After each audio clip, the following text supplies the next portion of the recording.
আসসালামু আলাইকুম। কি অবস্থা সবার? আশা করি সবাই অনেক অনেক ভালো আছো। আমি ইসমাইল হোসেন পারভেজ, বর্তমানে পড়ালেখা করছি শেরেবাংলা মেডিকেল কলেজ বরিশালে। আজ আমরা মেডিকেল অ্যাডমিশনের জন্য চতুর্থ অধ্যায় বা অণুজীব যেই চ্যাপ্টারটি আছে সেই চ্যাপ্টারটি নিয়ে বিস্তরভাবে আলোচনা করব। শেষ পর্যন্ত থেকো।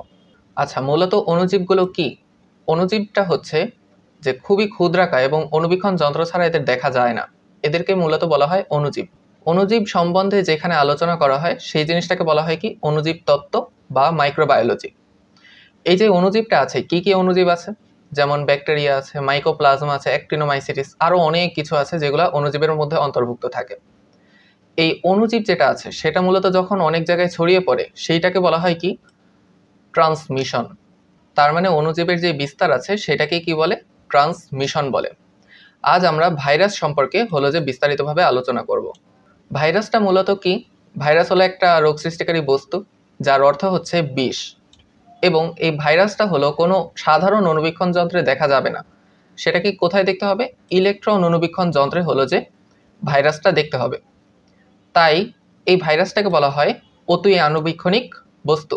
তো ভাইরাস প্রথম এই নামটি প্রবর্তন করেন কে? সে হলো বিজারিঙ্ক। বিজারিঙ্ক হলো প্রথম ভাইরাস নামটি প্রবর্তন করে। ভাইরাস যেটি আছে সেটি মেইনলি দুটো জিনিস নিয়ে গঠিত। একটি হলো যে নিউক্লিক অ্যাসিড এবং আরেকটি হলো প্রোটিন। তো ভাইরাস হলো কি দিয়ে গঠিত? নিউক্লিক অ্যাসিড এবং প্রোটিন দিয়ে গঠিত রোগ সৃষ্টিকারী অতি আণুবীক্ষণিক বস্তু। কারণ এদের ইলেকট্রন অণুবীক্ষণ যন্ত্রের সাহায্যেই দেখা যাবে, কোনো সাধারণ অণুবীক্ষণ যন্ত্র দিয়ে এদের দেখা যাবে না। তার মানে এদের কি দিয়ে গঠিত? নিউক্লিক অ্যাসিড এবং প্রোটিন দিয়ে গঠিত।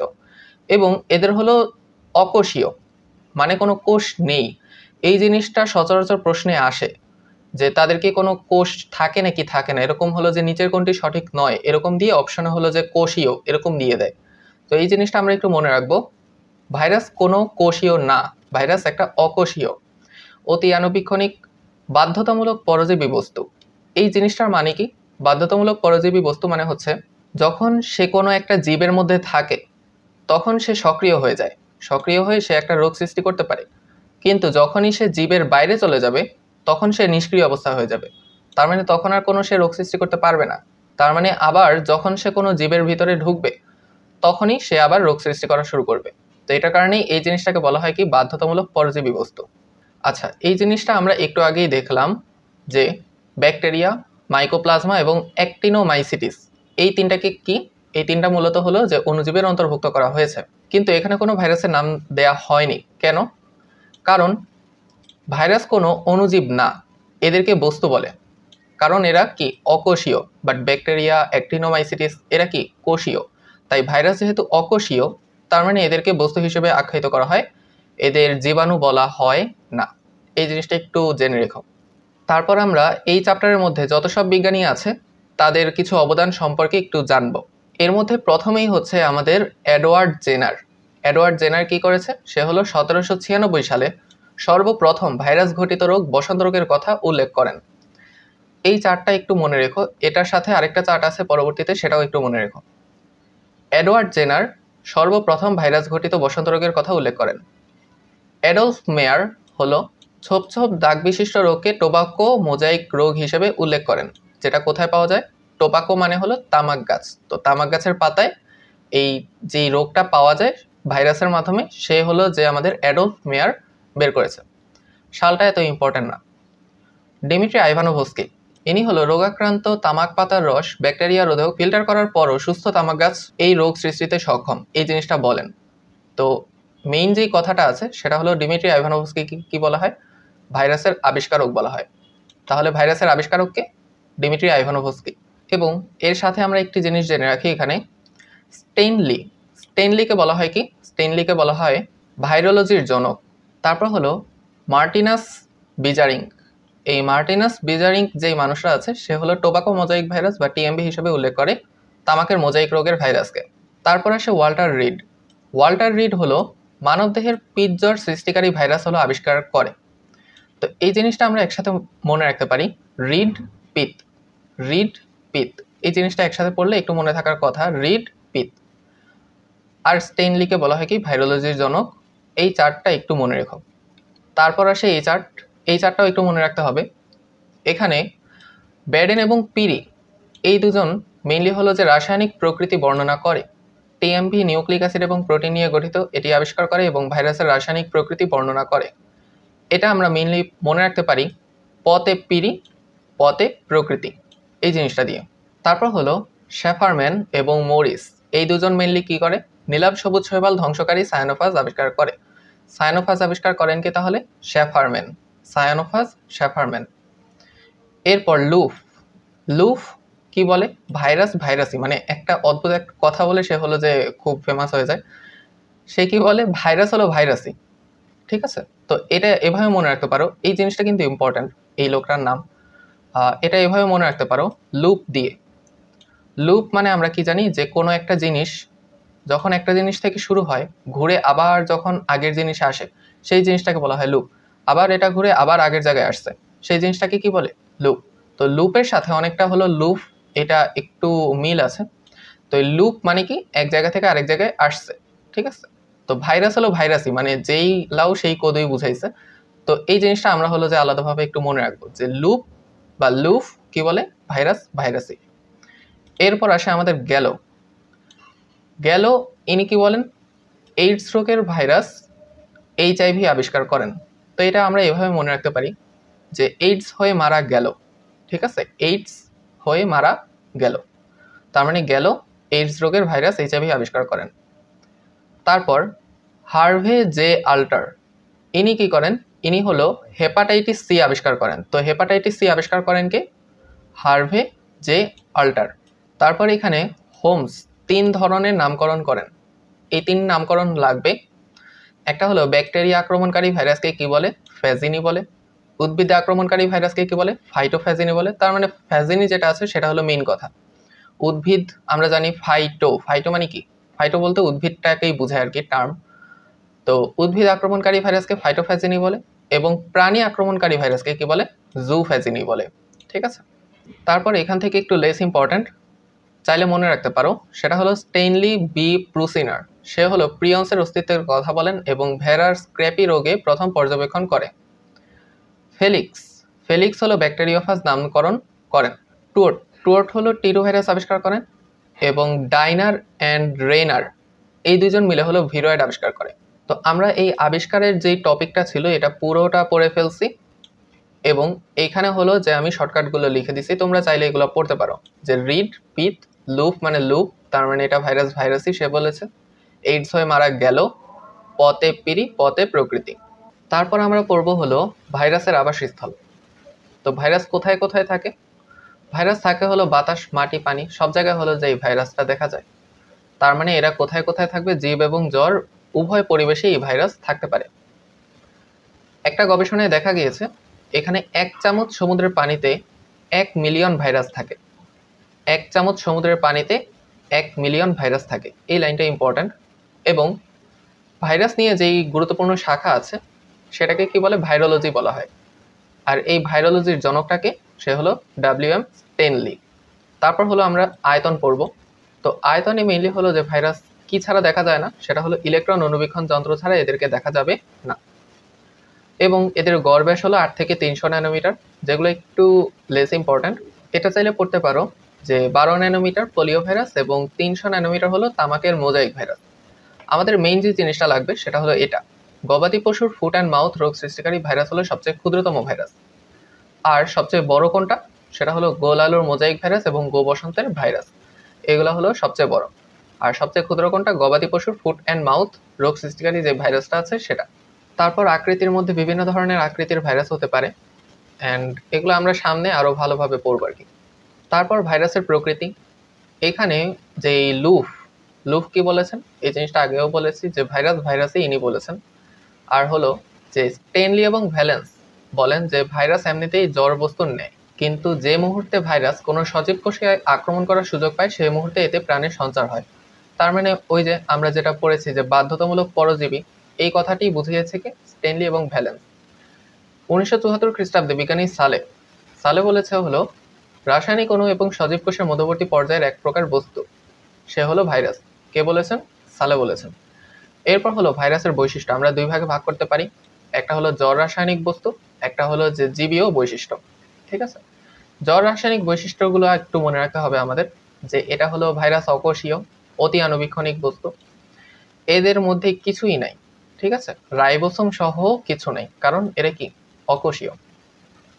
এদের নিজস্ব কোনো বিপাকীয় এনজাইম নেই, সব হলো নেগেটিভ কথা। এখানে কোনো বিপাকীয় এনজাইম নেই, খাদ্য গ্রহণ করে না, পুষ্টিক্রিয়াও নেই। এদের স্বাধীনভাবে প্রজননক্ষম নয়, ঠিক আছে, স্বাধীনভাবে কি প্রজননক্ষম নয়। এই দুইটা একটু পরে পড়ি।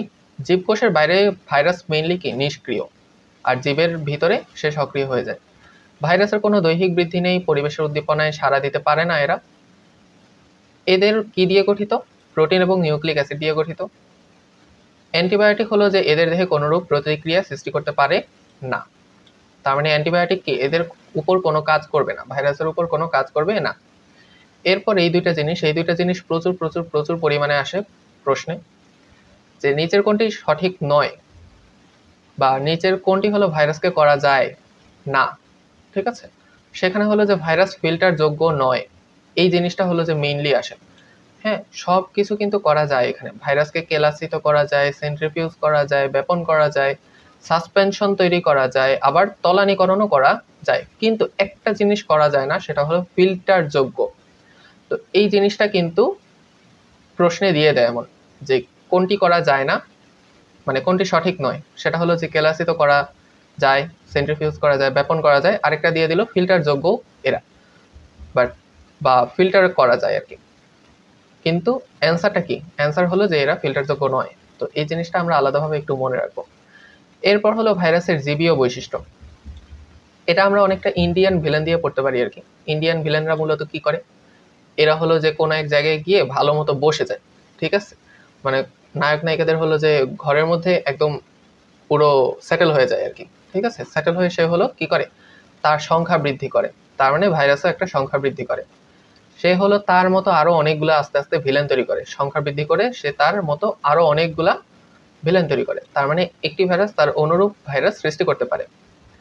তারপর হলো যে এই জিনিসটা আমরা একটু আগেই পড়েছি, যে প্রোটিন এবং নিউক্লিক অ্যাসিড দিয়ে গঠিত। নিউক্লিক অ্যাসিড মানে কি ডিএনএ অথবা আরএনএ দিয়ে গঠিত।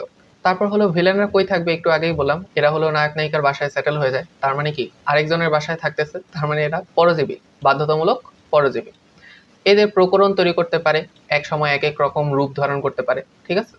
এদের হলো অভিযোজন ক্ষমতা আছে এবং জিনগত পুনর্বিন্যাস এদের মধ্যে দেখা যায়। এই কয়েকটা লাইন হলো যে একটু পড়ে রাখবা। আর হলো ভাইরাসকে কি বলে? জীব এবং জ্বরের সেতুবন্ধন বলে। এই লাইনটা কিন্তু খুবই গুরুত্বপূর্ণ একটা কথা, যে জীব ও জ্বরের সেতুবন্ধন, এই জিনিসটা বলে কাকে? সেটাকে বলা হয় আমাদের ভাইরাসকে। আরেকটা লাইন আছে, সেটা হলো আমরা ব্যাকটেরিয়ার মধ্যে পাবো, একটু বলে রাখি যাতে একটা মনে থাকে। এটা কিন্তু খুবই গুরুত্বপূর্ণ এই দুইটা কথা। একটা হলো জীব ও জ্বরের সেতুবন্ধন ভাইরাস, আরেকটা হলো ব্যাকটেরিয়া, যেটা সেটা হলো প্রাকৃতিক ঝাড়ুদার। তো প্রাকৃতিক ঝাড়ুদার বলা হয় কাকে? সেটা হলো যে আমাদের ব্যাকটেরিয়াকে বলা হয়। এই দুইটা জিনিস একটু এক্সট্রা মনে রাখবা, এটা খুবই গুরুত্বপূর্ণ কথা। তারপর আসে ভাইরাসের গঠন। ভাইরাসের গঠনের মধ্যে দুইটা জিনিস নিয়ে গঠিত, একটা হলো ভৌত আর একটা হলো রাসায়নিক। তো ভৌত গঠনের মধ্যে অনেকগুলো নাম দেয়া আছে, যেমন কেন্দ্রীয় বস্তু, ক্যাপসিড, আর হলো এনভেলপ। এখানে দেখো, এটা হলো কেন্দ্রীয় বস্তু, এর বাইরে হলো ক্যাপসিড, এবং এই যে দাগটা আছে না, এই দাগটা হলো আমাদের এনভেলপ, এবং কাটা কাটা এই জিনিসটাকে কি বলা হয়? স্পাইক বলা হয়। হুম, আচ্ছা, তো মাঝের এটা হলো যে আমাদের কেন্দ্রীয় বস্তু। কেন্দ্রীয় বস্তু কি নিয়ে গঠিত? নিউক্লিক অ্যাসিড নিয়ে গঠিত। এই যে নিউক্লিক অ্যাসিড কেন্দ্রে থাকবে, তার চারপাশে থাকবে হলো ক্যাপসিড, যেটা হলো কি প্রোটিন দিয়ে গঠিত। তার মানে ভিতরে থাকবে হলো নিউক্লিক অ্যাসিড, বাইরে থাকবে হলো প্রোটিন বা ক্যাপসিড, আর এর বাইরে থাকবে হলো এনভেলপ, এবং ওইটার মধ্যে থাকবে হলো কি কাটা কাটা টাইপের, সেটা হলো স্পাইক। তো এই জিনিসটাই এখানে আমাদের বলেছে, যে কেন্দ্রীয় বস্তু কি নিয়ে গঠিত? নিউক্লিক অ্যাসিড নিয়ে গঠিত। তারপর হলো ক্যাপসিড।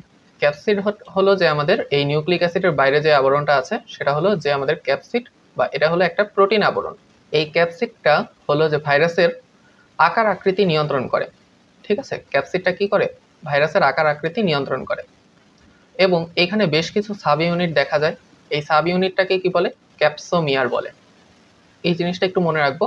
এবং এর বাইরে বহিস্থ আবরণ মসৃণ বা কণ্টকিত হতে পারে, যেটাকে বলা হয় কি স্পাইক। কণ্টকগুলাকে বলা হয় স্পাইক। আর আছে হলো যে এনভেলপ, যেটা হলো যে ক্যাপসিডের বাইরে আরেকটা আবরণ থাকে 10 থেকে 15 মাইক্রোমিটার পুরো, সেটাকে বলা হয় আমাদের এনভেলপ। তারপর আসে ভাইরাসের রাসায়নিক গঠন। তো ভাইরাস মেইনলি হলো যে দুইটা জিনিস নিয়ে গঠিত, একটা হলো নিউক্লিক অ্যাসিড এবং আরেকটা হলো ক্যাপসিড বা প্রোটিন আর কি। নিউক্লিক অ্যাসিড বা কেন্দ্রীয় বস্তু যেটা আছে সেটা অলওয়েজ কেন্দ্রে থাকবে এবং এর বাইরে থাকবে ক্যাপসিড। আর এইটার মাঝে কখনো একসাথে ডিএনএ এবং আরএনএ অবস্থান করতে পারবে না, একই সাথে কখনো ডিএনএ এবং আরএনএ অবস্থান করতে পারবে না, ঠিক আছে। মেইনলি হলো যে উদ্ভিদ ভাইরাসে আরএনএ ভাইরাস থাকে এবং প্রাণী ভাইরাসে ডিএনএ থাকবে। কিন্তু একটা ব্যতিক্রম আছে, সেটা হলো যে উদ্ভিদ ভাইরাস হওয়া সত্ত্বেও ফুলকপির মোজাইক ভাইরাসে ডিএনএ ভাইরাস থাকে, ঠিক আছে। তো ফুলকপির মোজাইক ভাইরাস কি ডিএনএ ভাইরাস যুক্ত, এই জিনিসটা একটু আলাদাভাবে মনে রাখতে হবে। এরপর আসে আমাদের ক্যাপসিড বা প্রোটিন। প্রোটিন অণু নিয়ে হলো যে ক্যাপসিড গঠিত, এই বাইরের আবরণ এটা হলো প্রোটিন দিয়ে গঠিত। এই ক্যাপসিডের প্রধান কাজ কি, সেটা হলো যে নিউক্লিক অ্যাসিডকে রক্ষা করে। যেহেতু এটার বাইরে, নিউক্লিক অ্যাসিডের বাইরে, তার মানে এটা কি রক্ষা করবে, প্রথম কথা নিউক্লিক অ্যাসিডকে রক্ষা করবে। পোষক দেহে সংক্রমণে সহায়তাও করে। ক্ষেত্র বিশেষে ক্যাপসিডে প্রোটিনের সাথে লিপিড এবং স্টার্চ থাকে এবং এটা হলো যে অ্যান্টিজেন হিসেবে কাজ করে, ঠিক আছে। এই ক্যাপসিডটা কি অ্যান্টিজেন হিসেবে কাজ করে। আর সর্দি জ্বরে এটি হাঁচির উদ্রেক করে, সর্দির জ্বরে হাঁচির উদ্রেক করে থেকে আমাদের ক্যাপসিড। তারপর আসে আমাদের বহিস্থ আবরণ। বহিস্থ আবরণ হলো যে ক্যাপসিডের বাইরে আরেকটা আবরণ থাকতে পারে, ওইটা মেনলি হলো যে লিপিড, লিপোপ্রোটিন, শর্করা, স্নেহ জাতীয় পদার্থ দিয়ে হতে পারে।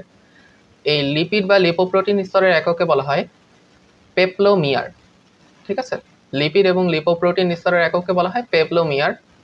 আর লিপোপ্রোটিন আবরণ বিশিষ্ট ভাইরাসকে বলা হয় লিপো ভাইরাস। লিপো ভাইরাস তাহলে কি, লিপোপ্রোটিন আবরণ বিশিষ্ট যে ভাইরাস সেটাকে বলা হয় লিপো ভাইরাস, এবং এই লিপোপ্রোটিন এটার এককে বলা হয় পেপলোমিয়ার।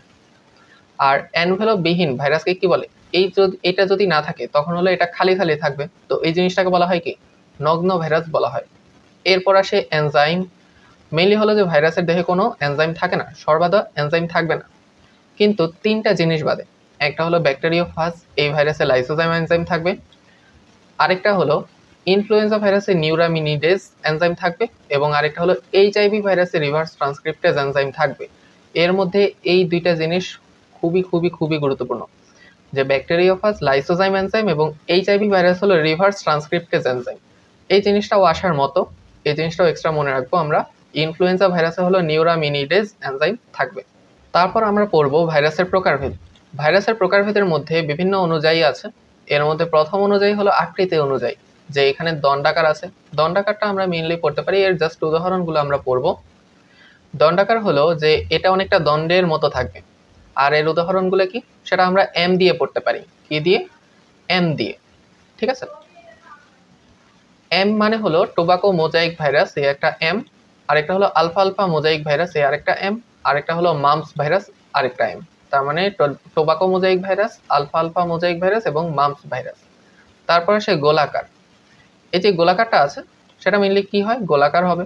আর হলো যে এর যে উদাহরণটা আছে সেটা আমরা পড়তে পারি এটা দিয়ে। টিপু পিএইচডি করেছে। টিপু এটা হলো যে টিআইভি ভাইরাস, পিতে হলো পোলিও ভাইরাস, এইচে হলো এইচআইভি ভাইরাস, ডিতে হলো ডেঙ্গু ভাইরাস, ঠিক আছে। এটা আমরা পড়তে পারি টিপু পিএইচডি করেছে। ঘন ক্ষেত্রাকার বা বহুভুজাকার যেটা আছে সেটা কি, অনেকটা পাউরুটির মতো দেখতে হবে। পাউরুটি কেমন হয়, পাউরুটি হয় হলো এরকম না, তো এইটাকে বলা হয় কি বহুভুজাকার, ঠিক আছে। বা এর নিচেও ওই যে আরেকটা এরকম টাইপের থাকে, তো এটা হলো যে মেইনলি আমাদের পাউরুটি। তো এটা কি বহুভুজাকার। এটা আমরা পড়তে পারি উদাহরণটা হা ভা দিয়ে। কি দিয়ে, হা ভা দিয়ে। হাতে হলো হারপিস আর ভাতে হলো ভ্যাকসিনিয়া ভাইরাস। এই দুইটা জিনিস একটু মনে রাখতে হবে। তারপর হলো ব্যাঙাচি আকার, এটা আমরা পড়তে পারি টি সিরিজ দিয়ে। টি সিরিজ যেটা আছে তার মানে কি T2, T4, T6, এটা হলো যে ব্যাঙাচি আকার। তারপর আসে সিলিন্ড্রিক্যাল বা সূত্রাকার। এটা কি লম্বা হলো সিলিন্ডারের মতো, ঠিক আছে, এরকম লম্বা সিলিন্ডারের মতো থাকবে। আর এর যে উদাহরণ আছে সেটা আমরা পড়তে পারি ইমো দিয়ে, ইবোলা ভাইরাস এবং মোটরের স্ট্রিক ভাইরাস, তার মানে ইমো দিয়ে, ওকে। এরপর আসে ডিম্বাকার ভাইরাস। ডিম্বাকার ভাইরাসটা আমরা পড়তে পারি ইন্ডিয়া দিয়ে। ইন্ডিয়া মানে ইনতে হলো ইনফ্লুয়েঞ্জা ভাইরাস আর ডিতে হলো ডিম্বাকার ভাইরাস। ইন্ডিয়া দিয়ে ডিম্বাকার ভাইরাসটা পড়তে পারি, ইনফ্লুয়েঞ্জা ভাইরাস। তারপর আসে নিউক্লিক অ্যাসিডের ধরন অনুযায়ী আবার দুই ধরনের, একটা হলো ডিএনএ ভাইরাস আর একটা হলো আরএনএ ভাইরাস। এই জিনিসটা আমরা পড়তে পারি এটা দিয়ে, যে ডিএনএ ভাইরাস বা আরএনএ ভাইরাস। এই ডিএনএ ভাইরাসের উদাহরণটা আমরা আলাদাভাবে এটা দিয়ে পড়তে পারি। T2 ভ্যানিস হতে ফ্রান্সে গেল। T2, মানে এটা হলো যে টিতে হলো T2 ভাইরাস, আরেকটা টিতে হলো টিআইভি ভাইরাস। ঠিক আছে, ভ্যানিস যেটা আছে সেটা হলো দুইটা জিনিস, একটা হলো ভ্যাকসিনিয়া, একটা হলো ভ্যারিওলা। এই দুইটা জিনিস। হতে দিয়ে হলো যে হারভিস, হারভিসটা হলো যে হতে। আর ফ্রান্স যেটা আছে আমরা একটু আগেই পড়েছিলাম যে শুধুমাত্র উদ্ভিদের ভাইরাসের মধ্যে ফুলকপির মোজাইক ভাইরাসটাই হলো যে ডিএনএ ভাইরাস। তো এটা আমরা আলাদাভাবে মনে রাখলাম এখানে ফ্রান্স দিয়ে। ঠিক আছে, আর হলো একটা একার নিয়ে আমরা আরেকটা জিনিস করতে পারি, সেটা হলো অ্যাডিনো হারপিস। এতে হলো কি অ্যাডিনো হারপিস। এখানে এক্সট্রা একটা জিনিস লেখা আছে, সেটা হলো পার্ভোভিরিডি। মেইনলি হলো ডিএনএ ভাইরাসটা কেমন, ডিএনএ ভাইরাস তো আমরা জানি যে এরকম সূত্রাকার, মানে দ্বিসূত্রাকার, ঠিক না? তো পার্ভোভিরিডি যেটা আছে সেটা হলো গিয়ে এক সূত্রাকার হবে। ঠিক আছে, আর আরএনএ ভাইরাসের মধ্যে এইগুলা বাদ বাকি যা আছে সবকিছু তোমরা দিয়ে দিবা। কিন্তু আরএনএ ভাইরাসের মধ্যেও এরকম একটা এক্সেপশন আছে, সেটা হলো যে রিওভিরিডি গোত্রের এই রিও ভাইরাসটা, সেটা হলো আবার এই দ্বিসূত্রাকার টাইপের হবে। ঠিক আছে, রিওভিরিডি এর আরএনএ কেমন, দ্বিসূত্রাকার, আর পার্ভোভিরিডি এর ভাইরাসের ডিএনএ কেমন, এক সূত্রাকার। তারপর আসে বহিস্থ ভাইরাস। বহিস্থ আবরণ অনুযায়ী ভাইরাস হলো আবার দুই রকমের, একটা হলো বহিস্থ আবরণহীন, একটা হলো আবরণীযুক্ত। আমরা আবরণহীনটা শুধু পড়ব, সেটা হলো টাকা নাই দিয়ে পড়তে পারি। টাকা নাই মানে হলো যে টিতে আমরা এই দুটো পড়বো, টিতে হলো টিএমভি আর একটা হলো T2 ভাইরাস। আর নাইতে মানে কি, এটার মধ্যে কোনো আবরণ নাই। ঠিক আছে, টাকা নাই, এটা দিয়ে আমরা পড়তে পারি টিএমভি এবং T2 ভাইরাস। তারপর আসে পোষক দেহ অনুসারে আবার ভাইরাস হলো যে বিভিন্ন রকমের হয়ে থাকে। একটা হলো উদ্ভিদ ভাইরাস। উদ্ভিদ ভাইরাস কোনগুলা, সব কয়টা হলো যে আমাদের উদ্ভিদের নাম থাকবে এমন বোঝা যাবে। ঠিক আছে, যেমন টোবাকো মোজাইক ভাইরাস, তামাক, টোবাকো মানে তামাক, বিন মানে শিম, তার মানে বিন ইয়েলো ভাইরাস, তার মানে এটা দেখলে আমরা বুঝে যাব। প্রাণী ভাইরাসটা একটু পর দেখি। ফাজ ভাইরাস যেটা আছে সেটার মধ্যে হলো যে টি সিরিজের যতগুলো আছে সে কয়টা হলো যে আমাদের ফাজ ভাইরাস, টি সিরিজগুলা। আর সায়ানোফাজ আরও ইজি মনে রাখা যাবে, সেটা হলো যে আমাদের LPP1 এবং LPP2। তার মানে এই পিপি থাকলে সেটা কি সায়ানোফাজ।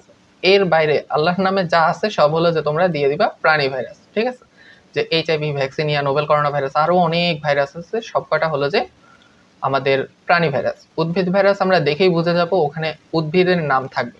ঠিক আছে, তারপর এখানে একটা কথা লেখা আছে যে পোষক দেহে কিভাবে সংক্রমণ ও বংশবৃদ্ধি করে তার উপর ভিত্তি করে আবার কিছু ভাগ করা হয়। এর মধ্যে সাধারণ ভাইরাস একটা রিট্রোভাইরাস, এই HIV একটা রিট্রোভাইরাস। এই জিনিসটা একটু মনে রাখবা এক্সট্রা। রিট্রোভাইরাসটা মেইনলি কি, আমরা জানি যে ডিএনএ থেকে আরএনএ তৈরি হয়, ডিএনএ থেকে কি তৈরি হয়, আরএনএ তৈরি হবে। এই জিনিসটা আমরা মেইনলি জানি।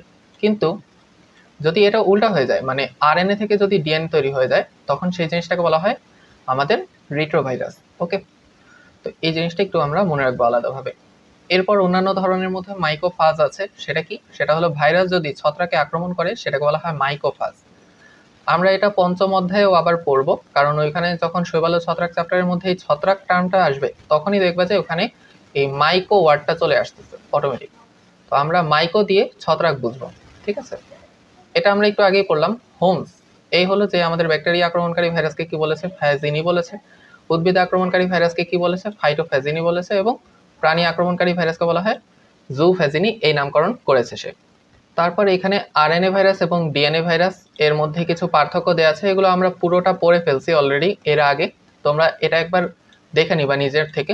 এই যে পরজীবিতা আছে, সেই পরজীবিতা বলতে কি বোঝায়, মানে হলো যে পরজীবী হিসেবে যে বেঁচে থাকে, সেই বেঁচে থাকার চরিত্রটাকে বলা হয় পরজীবিতা। ঠিক আছে, আমাদের ভাইরাসটা কি, সেটা হলো বাধ্যতামূলক পরজীবী, এটা একটু আগেই জানলাম আমরা। তার মানে কি, ভাইরাস হলো তার বংশবৃদ্ধি করতে অন্য জীবের উপর নির্ভরশীল, এবং অন্য জীবের উপর যখন সে থাকবে না তখন তার জীবের কোনো লক্ষণ প্রকাশ হবে না। আচ্ছা, তো ভাইরাস হলো যে অন্য জীবের উপর কখন সে আক্রমণ করবে, যখন তার এই প্রোটিন যে আবরণ আছে, প্রোটিনের জন্য যে রিসেপ্টর সাইটটা আছে, সেটা যখন ওই পোষক কোষে থাকবে তখনই সে শুধুমাত্র সেখানে এসে আক্রমণ করতে পারবে। তার মানে এই যে ভাইরাসের যে প্রোটিন যে আবরণটা আছে, মানে ক্যাপসিড যেটা আছে, সেটা হলো নির্ণয় করবে ভাইরাস কোথায় আক্রমণ করতে পারবে। তো যেটার মধ্যে, যেই জীবের মধ্যে প্রোটিনের জন্য রিসেপ্টর সাইটটা থাকবে, সেই জীবের মধ্যেই শুধুমাত্র ওই ভাইরাসটা আক্রমণ করবে। যেমন ঠান্ডা লাগার ভাইরাস একটা আছে, সেটা হলো মিউকাস মেমব্রেন কোষকে আক্রমণ করবে। চিকেন পক্সটা হলো যে ভাইরাস ত্বক কোষকে আক্রমণ করবে। পোলিও ভাইরাসটা হলো ঊর্ধ্বতন শ্বাসনালী এবং অন্ত্রের আবরণ কোষ। স্নায়ুকোষকে আক্রমণ করবে, এইগুলো আছে আর কি। ঠিক আছে, তার মানে মূল কথা কি, ভাইরাসের যে ক্যাপসিডটা আছে বা প্রোটিন আবরণ, সেটাই হলো যে নির্ণয় করবে কোন জীবকে সে আক্রমণ করবে। ঠিক আছে, এরপর আসে ইমার্জিং ভাইরাস। এই ইমার্জিং ভাইরাস জিনিসটা কি, আমরা জানি যে ভাইরাস হলো কি বাধ্যতামূলক পরজীবী, এবং এটার পরজীবীটা কি অত্যন্ত সুনির্দিষ্ট থাকবে। তার মানে কোনো এক প্রোটিন যখন একটা পোষক কোষে থাকবে এবং ওই পোষক কোষের রিসেপ্টর সাইটটার যদি হলো যে প্রোটিন মিলে যায় ভাইরাসের সাথে, তখনই সে সেখানে আক্রমণ করবে। কিন্তু যখন মিলবে না, বাট ভাইরাসটা এসে সেখানে আক্রমণ করে ফেলছে, সেই জিনিসটাকে বলা হয় ইমার্জিং ভাইরাস। তার মানে কি অত্যন্ত সুনির্দিষ্ট, কিন্তু কিছু কিছু ভাইরাস কখনো স্বাভাবিক পোষক প্রজাতি থেকে সম্পর্কহীন অন্য পোষক প্রজাতিতে ছড়িয়ে পড়তে পারে, সেটাকে বলা হয় ইমার্জিং ভাইরাস।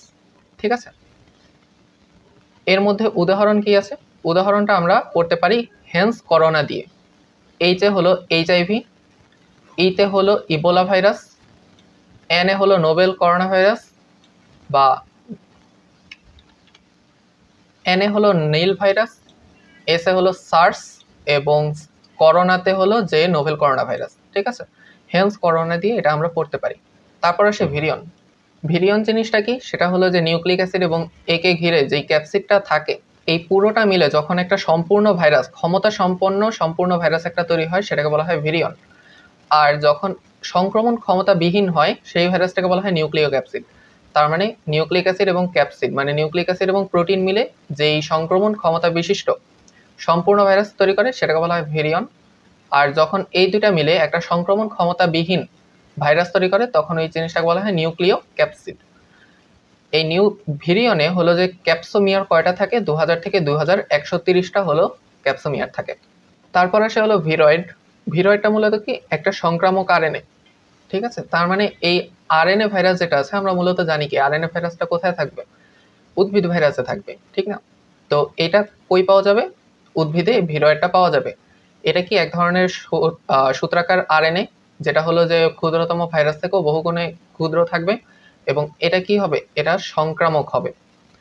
আর এটা কই পাওয়া যাবে, উদ্ভিদে পাওয়া যাবে। এবং হেপাটাইটিস ডি এর প্রধান কারণটা কি ভিরয়েড, আর ভিরয়েড যেটা আছে সেটা নারিকেল গাছে ক্যারাং রোগ তৈরি করবে, তার মানে উদ্ভিদে তৈরি করবে। এবং হেপাটাইটিস ডি যেটা আছে সেটা প্রধান কারণ হলো ভিরয়েড। ঠিক আছে, প্রিয়ন্স। প্রিয়ন্সটা আমরা পড়তে পারি এই জিনিসটা দিয়ে, যে পতে প্রিয়ন্স, পতে প্রোটিন, পতে প্রাণী।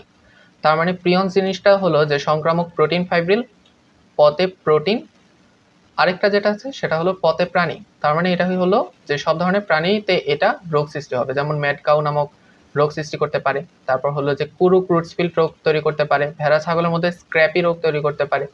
ঠিক আছে, তারপর আসে আমাদের স্যাটেলাইট। স্যাটেলাইট জিনিসটা কি, সেটা হলো কোনো একটা নিউক্লিক অ্যাসিড গঠিত সত্তা, যেটা পোষক কোষের মধ্যে থাকবে, কিন্তু সে নিজের থেকে প্রতিলিপি তৈরি করতে পারবে না, সে আরেকটা ভাইরাসের সহায়তা নিয়ে প্রতিলিপি তৈরি করতে পারবে। ঠিক আছে, তারপরে এখানে পার্থক্য দেওয়া আছে, আমরা পার্থক্যগুলো উপর থেকেই পড়ে ফেলছি, তো এটা তোমরা একবার রিডিং দিয়ে নিবা। তারপর আসে ভাইরাসের গঠন। ভাইরাসের গঠনের মধ্যে আমরা বিভিন্ন ধরনের ভাইরাস দেখবো। এর মধ্যে প্রথমেই আছে টোবাকো মোজাইক ভাইরাস বা টিএমভি। টিএমভি যেটা আছে আমরা পড়েছি যে এম দিয়ে কি পড়েছিলাম, মামস ভাইরাস পড়েছিলাম, এবং দুই ধরনের মোজাইক ভাইরাস পড়েছিলাম, একটা ছিল টিএমভি আর একটা ছিল আলফা আলফা মোজাইক ভাইরাস। ঠিক না, তো এই দুইটা কি ছিল, এই দুইটা ছিল হলো যে দণ্ডাকার, মানে এই তিনটা ভাইরাস ছিল দণ্ডাকার ভাইরাস, তো দণ্ডাকৃতির ভাইরাস হলো টিএমভি। এদের দৈর্ঘ্য প্রস্থের প্রায় কত গুণ, 17 গুণ। আর হলো যে এখানে একটা প্রোটিন আবরণ দিয়ে হলো যে টিএমভিটা গঠিত, এইগুলো আমরা আগেই পড়ছি যে প্রোটিন আবরণ জিনিসটা কি, ক্যাপসিড বলে। ক্যাপসিডের মধ্যে একটা উপ একক দেখা যায়, সেটাকে বলা হয় ক্যাপসোমিয়ার। এবং টিএমভিতে হলো যে 2130 থেকে 2200টি ক্যাপসোমিয়ার থাকতে পারে। প্রতিটি ক্যাপসোমিয়ারে 158টি প্রোটিন থাকবে বা অ্যামাইনো অ্যাসিড থাকবে। ঠিক আছে, আর হলো যে এখানে ওজন হিসেবে এর শতকরা কত ভাগ প্রোটিন, 95%ই হলো যে এর প্রোটিন। অ্যান্ড এখানে অনেক ধরনের সংখ্যা দেওয়া আছে, এগুলো তোমরা চাইলে পড়তে পারো, তেমন ইম্পর্টেন্ট না এগুলা। তারপর হলো ফাজ কি, ফাজ মানে হলো যে ভক্ষণ করা। তার মানে এই ফাজ ভাইরাসটা কি কোনো একটা জীবে ঢুকে যখন ওই জিনিসটাকে পুরো ধ্বংস করে দেয়, সেই জিনিসটাকে বলা হয় হলো যে ফাজ। তো ব্যাকটেরিয়া ফাজ জিনিসটা কি, সেটা হলো একটা ব্যাকটেরিয়াতে ঢুকছে এবং পুরো ব্যাকটেরিয়াকে হলো সে শেষ করে দিছে, এই জিনিসটাকে বলা হয় ব্যাকটেরিওফাজ। এই ফেলিক্স ব্যাকটেরিওফাজ নামে অভিহিত করেন এবং টোট হলো যে টিটো ভাইরাস আবিষ্কার করেন। তারপর আসে T2 ব্যাকটেরিওফাজ। এটা মেইনলি সর্বাধিক পরিচিত ভাইরাস এবং এর যে মাথা আছে, মাথার হলো গিয়ে যে কেমন দেখতে, এটা প্রিজমের ন্যায়, ঠিক আছে, ষড়ভুজ আকৃতির প্রিজমের ন্যায়। এর দৈর্ঘ্য হলো যে 93 থেকে 100 ন্যানোমিটার এবং প্রস্থ কত 65 ন্যানোমিটার। থলি আকৃতির এই স্ফীত অংশের ভিতরে একটা রিং সূত্রক দ্বিসূত্রাকার একটা ডিএনএ অণু পেঁচানো অবস্থায় থাকবে। এই যে এই ডিএনএ অণু একটা পেঁচানো অবস্থায় থাকবে এবং এই ডিএনএ যেটা আছে সেটা হলো কতটা নিউক্লিওটাইড নিয়ে গঠিত, 60,000 জোড়া, তার মানে 1,20,000 নিউক্লিওটাইড দিয়ে এটা গঠিত। এই ডিএনএ এর দৈর্ঘ্য কত 50 মাইক্রোমিটার, ঠিক আছে। আর মাথার হলো যে দৈর্ঘ্য কত, সেটা হলো 93 থেকে 100 ন্যানোমিটার। এর যে মাথা আছে, মাথার মধ্যে ক্যাপসোমিয়ার কয়টা 2000টা এবং এতে মাথায় কয়টা জিন থাকবে 150টি জিন থাকবে, ঠিক আছে। 150টি জিন থাকবে কোথায়, সেটা হলো T2 ব্যাকটেরিওফাজের মাথায়। তারপর আসে এই মাথার পরে আসে এটা লেজ। লেজ জিনিসটা কি, এটা হলো একটা দণ্ডাকৃতির মনে হয় আর কি। তো এটা ফাঁপা নলের মতো, এর মধ্যে কোনো ডিএনএ নেই, এখানে ডিএনএ সব রয়ে গেছে, ঠিক আছে, এখানে সব ডিএনএ, এখানে কোনো কিছু নেই, এটা ফাঁপা একটা নল। আর এর নিচের মধ্যে হলো যে একটা বেস প্লেট দেখা যায়, একটা বেস প্লেট দেখা যাবে যার মধ্যে কাঁটাযুক্ত স্পাইক দেখা যাবে, ঠিক আছে। এই যে স্পাইক বা বেস প্লেট, লেজ, পুরোটা হলো যে কি দিয়ে গঠিত, প্রোটিন দিয়ে তৈরি, ঠিক আছে।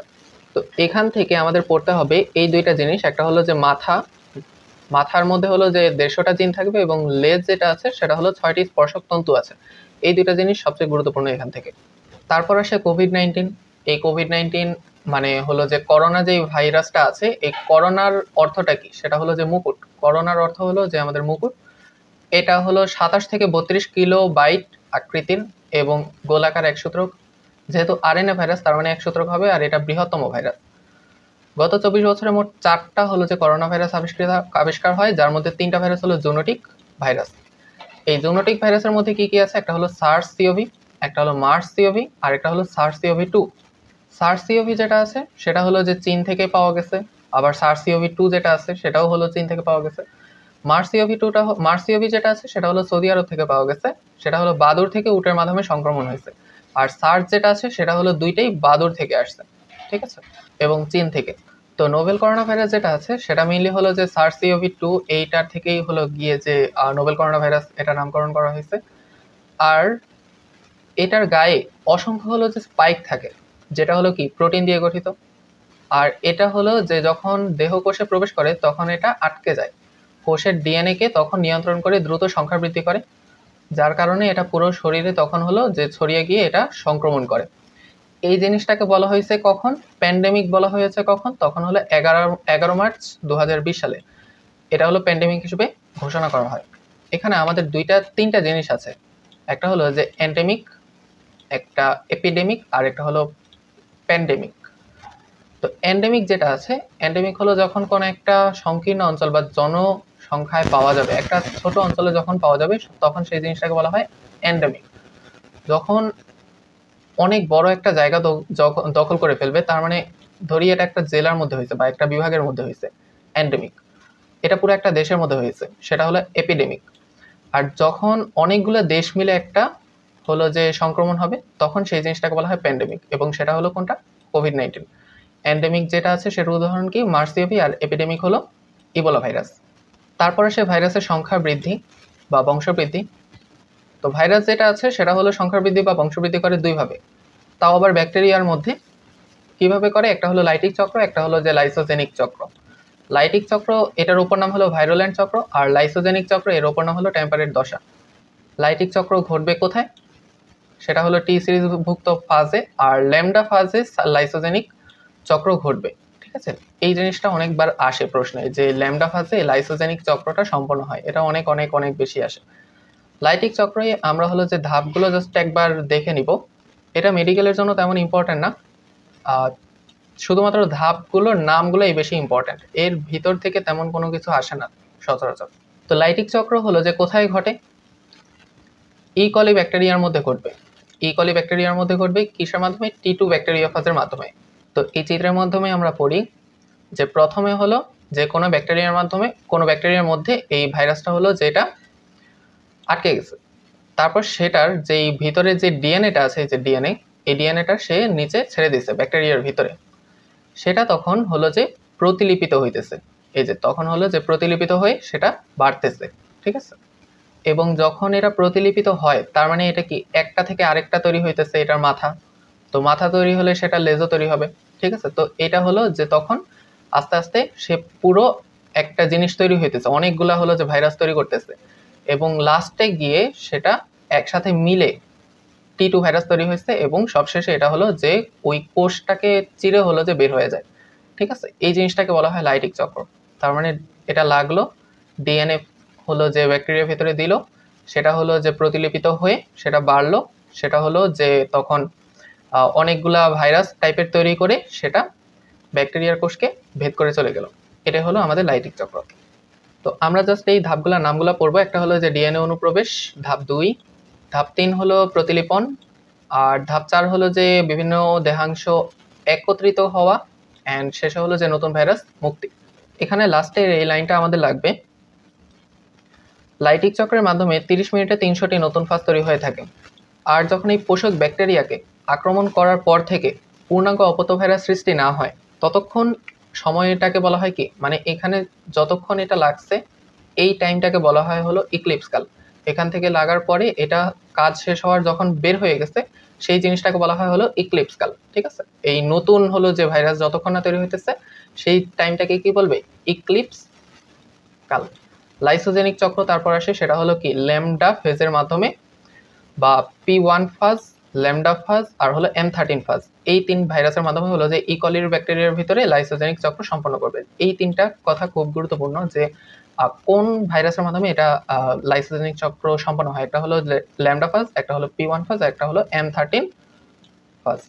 তারপর এখানে ধাপ দেয়া আছে যেটা একদমই ইম্পর্টেন্ট না মেডিকেলের জন্য, আমরা হলো যে এটা পড়বো। তারপর লাইসোজেনিক যে ভাইরাসটা আছে সেটা হলো যে ব্যাকটেরিয়া ফাজের মধ্যে সীমাবদ্ধ থাকে না, সেটা প্রাণী এবং মানুষকে আক্রমণ করতে পারে, যেমন হারপিস সিমপ্লেক্স। এটা খুবই গুরুত্বপূর্ণ কথা যে হারপিস সিমপ্লেক্স যেটা আছে সেটা হলো লাইসোজেনিক ভাইরাস, ঠিক আছে। উদাহরণের মধ্যে এটা দিয়ে দিতে পারে। তারপর লাইটিক চক্র এবং লাইসোজেনিক চক্র, এই জিনিসটার পার্থক্য দেওয়া আছে, আমরা আগেই পড়ে ফেলছি এগুলা, সো এটা একবার তোমরা রিডিং দিয়ে নিবা। তারপর আসে অর্থনৈতিক গুরুত্ব, খুবই খুবই খুবই গুরুত্বপূর্ণ এটা। অর্থনৈতিক গুরুত্বের মধ্যে আমাদের 2 ধরনের আছে, একটা হলো যে অপকারিতা, একটা হলো উপকারিতা, ঠিক আছে। অপকারিতার মধ্যে কি কি ক্ষতি করে এই জিনিসগুলো বলছে। এখানে হলো যে বিভিন্ন ধরনের ভাইরাসের নাম দেওয়া আছে, মানে রোগের নাম দেওয়া আছে, কি কি রোগ হতে পারে সেগুলো এখানে বলা আছে, যে বসন্ত, হাম, পোলিও, জলাতঙ্ক, ইনফ্লুয়েঞ্জা, হারপিস, ডেঙ্গু, চিকুনগুনিয়া, কোভিড-19 virus, viral hepatitis, pox, Kaposi, sarcoma, এগুলো হলো যে হতে পারে, ঠিক আছে। এটা পরে আমরা একটা পুরো বড় একটা লিস্ট দেখবো একটু পরে, ওইটা হলো যে আমাদের পড়লে এটা হয়ে যাবে। বিভিন্ন ধরনের উদ্ভিদের রোগ সৃষ্টিতে এটা কাজ করে, যেমন হলো যে সিমের মোজাইক রোগ, তারপর হলো যে পেঁপের লিফ কার্ল, ক্লোরোসিস ধানের টুংরো রোগ, ঠিক আছে। 300 উদ্ভিদ রোগ ভাইরাস দ্বারা হয়ে থাকে। এই জিনিসটা ইম্পর্টেন্ট যে ভাইরাস দ্বারা কয়টা রোগ হয়, 300 উদ্ভিদ রোগ। তারপর হলো যে পোষা প্রাণীতে রোগ সৃষ্টি, যেমন এখানে হলো ফুট অ্যান্ড মাউথ রোগ, ওই গরু ছাগলে হতে পারে। তারপর হলো যে মানুষ, কুকুর, বিড়ালের মধ্যে জলাতঙ্ক হতে পারে। হ্যাঁ, ফাজ ভাইরাসটা কি করে, উপকারী ব্যাকটেরিয়াকেও ধ্বংস করে দেয়। তো ফাজ ভাইরাসটা অলওয়েজ ওই কি ব্যাকটেরিয়াফাজকে, মানে ব্যাকটেরিয়াকে ধ্বংস করে দেবে। এরপর এইডস, এইডস এই জিনিসটা আছে সেটা হলো যে ভাইরাসের কারণে হয়। এইচআইভি ফুল ফর্মটা লাগবে, হিউম্যান ইমিউনো ডেফিসিয়েন্সি ভাইরাস। এইডসের ফুল ফর্ম লাগবে অ্যাকিউর্ড ইমিউন ডিফিসিয়েন্সি সিনড্রোম। এই দুইটার ফুল ফর্মটা একটু আমরা জেনে রাখবো। এইডস হলে মূলত কি হয়, এইডস হলো যে রোগ প্রতিরোধ ক্ষমতা হলো যে হ্রাস হয়ে যায় বা কমে যায়, তখন হলো আস্তে আস্তে কমতে কমতে এটা তখন রোগ প্রতিরোধ ক্ষমতাই থাকে না, তখন হলো যে মৃত্যু হয়ে যায়, কারণ রোগ প্রতিরোধ ক্ষমতা না থাকলে ইজিলি সব কয়টা হলো যে ভাইরাস আক্রমণ করে ফেলবে, ঠিক না। তারপর আসে হলো যে ইবোলা ভাইরাস। ইবোলা ভাইরাস যেটা আছে সেটা হলো যে আফ্রিকার মধ্যে খুব মহামারী একটা ধারণ করছিল, এবং ইবোলা ভাইরাসটা কি করে, সেটা হলো যে দেহের কোষ হলো ফেটে বের হয়ে যায়। হ্যাঁ, তো এই জিনিসটাও একটা কি ভাইরাস। তারপর হলো যে জিকা ভাইরাস। এই জিকা ভাইরাসের মেইনলি যেই জিনিসটা লাগে সেটা হলো এইটা ফ্ল্যাভি ভাইরাস। জিকা ভাইরাস একটা কি ফ্ল্যাভি ভাইরাস, জিকা ভাইরাস একটা ফ্ল্যাভি ভাইরাস। এবং এটা কোথা থেকে পাওয়া গেছে, সেটা হলো যে রেসাস বানরের দেহে হলো যে এই ভাইরাস প্রথম ধরা পড়ে। হ্যাঁ, জিকা ভাইরাসটা কোথায় পাওয়া গেছে প্রথম, সেটা হলো রেসাস বানরে। তো জিকা ভাইরাসের কারণে কি কি হতে পারে, কি কি উপসর্গ দেখা যায়, যার মধ্যে জ্বর, র্যাশ, জয়েন্টে ব্যথা, চক্ষু লাল হওয়া, মাংসপেশিতে ব্যথা, মাথা ব্যথা এগুলো হতে পারে আর কি। এর মধ্যে এই লাইনটা ইম্পর্টেন্ট যে গর্ভবতী নারীদের দেহে জিকা সংক্রমণ হলে নবজাতক শিশু অপেক্ষাকৃত ছোট আর অপরিণত মস্তিষ্ক নিয়ে জন্মায়, তার মানে ব্রেন কি ছোট হবে। আর এই ত্রুটিটাকে বলা হয় মাইক্রোসেফালি। এই জিনিসটা বাংলাদেশেও পাওয়া গেছে 2016 সালে। তারপর আসে আমাদের নিপা ভাইরাস। এই নিপা ভাইরাসটা হলো যে কোনটার বাহক? বাদুড় হলো যে এটার বাহক, ঠিক আছে। এবং এটা কাঁচা খেজুরের রসের মাধ্যমে এটা হলো যে মানবদেহে ছড়াতে পারে। আর নিপা ভাইরাসের মাধ্যমে আক্রমণে হলো যে শ্বসন জটিলতায় মানুষ সহ গৃহপালিত পশু পাখির মৃত্যু ঘটে। তার মানে নিপা ভাইরাসের মাধ্যমে কি হয়? শ্বসন জটিলতা হয়। এটা কিভাবে মানব দেহে আসে? সেটা হলো খেজুরের রসে, কাঁচা খেজুরের রসে। সার্স যেটা আছে সেই সার্সের ফুল ফর্মটা জানতে হবে, সার্স অ্যাকিউট রেসপিরেটরি সিনড্রোম। আর মার্সের হলো যে ফুল ফর্ম জানতে হবে, সেটা হলো মিডল ইস্ট রেসপিরেটরি সিনড্রোম। তারপর আসে হলো বার্ড ফ্লু। বার্ড ফ্লু হয় কিসের জন্য? শুধুমাত্র এই ভাইরাসটার নাম মনে রাখতে হবে, সেটা হলো H5N1।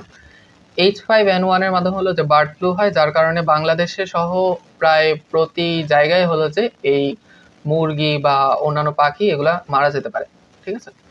তো বার্ড ফ্লুর জন্য হলো যে মুরগি মারা যায়, আর সোয়াইন ফ্লুর জন্য হলো যে মানুষ মারা যায়। এটা মানুষ এবং শুকরে হলো যে এটা হতে পারে সোয়াইন ফ্লুটা। আর এটা একটু আলাদাভাবে মনে রাখবে, এটা H1N1। এই জিনিসটা খুব ঝামেলা লাগে। বার্ড ফ্লু হলো H5N1, আর সোয়াইন ফ্লু এটা হলো যে H1N1। এই দেখো এখানে সোয়াইনের সাথে সেটা হলো যে আমাদের এন আছে, ঠিক না? তো এটাও মধ্যে ওয়ানের মধ্যেও আমাদের কি এন আছে। তো এই জিনিসটা এভাবে মনে রাখতে পারো আর কি, যে H1N আছে আর সোয়াইনের মধ্যেও এন আছে। বাট বার্ড ফ্লু এর মধ্যে কোনো এন নাই, H5 এর মধ্যে কোনো এন নাই। H5N1 এটা হলো যে আমাদের বার্ড ফ্লু, এবং H1N1 এটা হলো সোয়াইন ফ্লু। এটা হবে কই? মানুষ এবং শুকরে এটা হবে। তারপর এখানে বলেছে যে হেপাটাইটিস বি ভাইরাসটা মেইনলি লিভার ক্যান্সার করে। হেপাটাইটিস দেখলে আমরা এই জিনিসটা বুঝে নিব সেটা কি লিভার রিলেটেড। প্যাপিলোমা ভাইরাস দিয়ে হলো অ্যানোজেনিটাল ক্যান্সার। এই লাইনটা খুবই গুরুত্বপূর্ণ কথা, যে অ্যানোজেনিটাল ক্যান্সার হয় কিসের মাধ্যমে? সেটা হলো প্যাপিলোমা ভাইরাস দিয়ে। আর হারপিস সিমপ্লেক্স দিয়ে হলো ক্যাপোসি সার্কোমা এই রোগটা হয়, ঠিক আছে। এইটা পুরোটা ভালো মতো পড়বা। হেপাটাইটিস দিয়ে লিভার ক্যান্সার, প্যাপিলোমা ভাইরাস দিয়ে অ্যানোজেনিটাল ক্যান্সার, আর হলো যে হারপিস সিমপ্লেক্স দিয়ে ক্যাপোসি সার্কোমা। তারপর আসে চিকুনগুনিয়া, যেটা হলো একটা আরএনএ ভাইরাস। চিকুনগুনিয়া কি একটা আরএনএ ভাইরাস, এবং এই ভাইরাস হলো আলফা গোত্র বিশিষ্ট। আর এর মাধ্যমে হলো যে উচ্চ জ্বর, জয়েন্টে ব্যথা, মাথা ব্যথা, দুর্বলতা এগুলো হয়ে তারপর হলো যে অনেক সময় মারাও যেতে পারে। এরপর হলো যে আমাদের কোভিড-19 আছে। কোভিড-19টা হলো কি, যে SARS-CoV-2 এর মাধ্যমে হয়। নোভেল করোনা ভাইরাস এটা কিসের মাধ্যমে হয়? SARS-CoV-2 এর মাধ্যমে হয়, ঠিক আছে। এটা হলো যে ওই 2021-এর পরে পুরা পৃথিবীতে হলো যে প্রায় ছড়ায় পড়ে, এবং তখন হলো যে 14 দিনের মধ্যে একটা কোয়ারেন্টাইন হিসেবে ঘোষণা করা হয়, যে ওই টাইমে নিজের ঘরে থাকতে হবে, বাইরে যেতে পারবে না, এরকম টাইপের অনেক কথা বলছে। তো ওইটা হলো যে আমাদের কোভিড-19-এর জন্য হয়।